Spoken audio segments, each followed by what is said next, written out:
السلام عليكم ورحمة الله وبركاته. ازيك يا عبد الرحمن؟ أنا شاب عندي 18 سنة في تالتة ثانوي. عندي أخ أكبر مني بسنتين.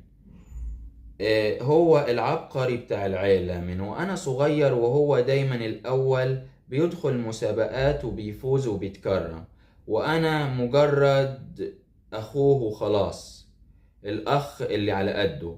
أول ما أجيب درجة حلوة يقولولي حلو، بس أخوك كان بيجيب أعلى منك. يوم ما اتكرمت في الإذاعة بابا قال لي مش زي تكريم أخوك في أولى. بقيت أكره أي مناسبة فيها اسمه، وأكره أي حد يقول لي على أخويا. مرة قررت أشتري هدوم على ذوقي، ماما قالت لي مش هتعرف تلبس زي أخوك، سيبه يختار لك. كل حاجة فيا كانت بتتقارن، حتى صوتي لما بكلمهم، نظرتي وطريقتي، لحد ما بدأت أتعمد أكون العكس تماما.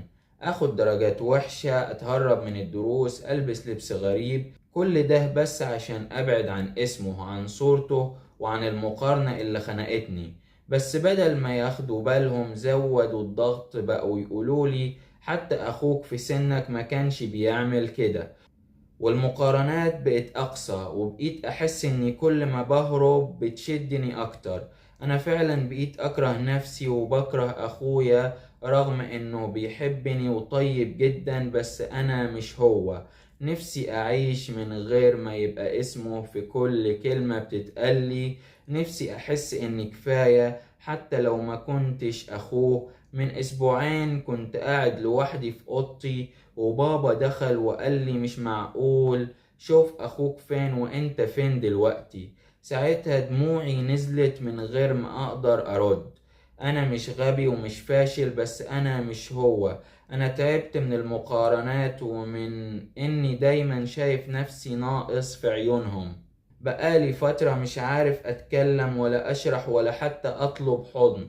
حاسس اني لو فضلت كده ممكن اوصل لحاجة اوحش، او اقرر اهرب من كل ده باي شكل حتى لو كان غلط. السؤال اللي جوايا، هل انا محتاج احقق انجاز عشان يحبوني، ولا كفاية اكون انا؟ طبعا انت مش محتاج تحقق اي انجاز عشان يحبوك، كفاية انت. بص، انا عايز اقولك ان للاسف الشديد كتير من الاسر بيحطوا أبنائهم في المقارنات، ودي حاجة يعني وحشة، وكتير بتجيب أثر أو بتعمل الحاجات سلبية بتأثر بالسلب على أبنائنا.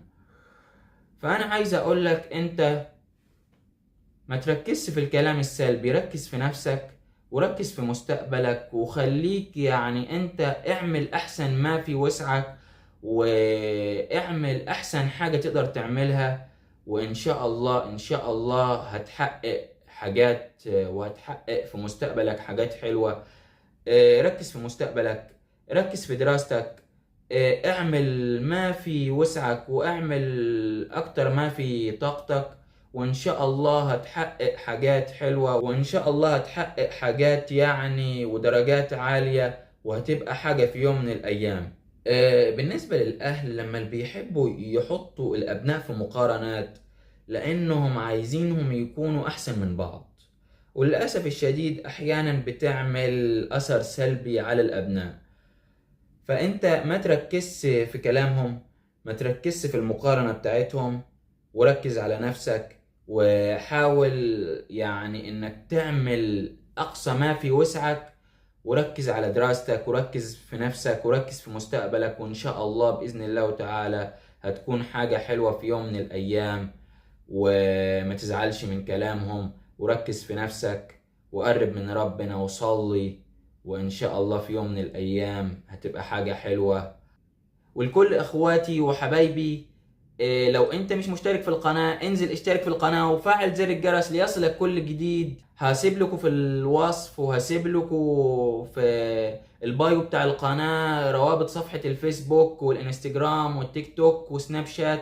انا مستني متابعاتكم، مستني تعليقاتكم، مستني اشتراككم، ومستني دعواتكم الحلوة وتعليقاتكم الحلوة وكلامكم الإيجابي. كلامكم الإيجابي بيفرق معايا، وأشوفكم في حلقة جديدة، وإلى اللقاء.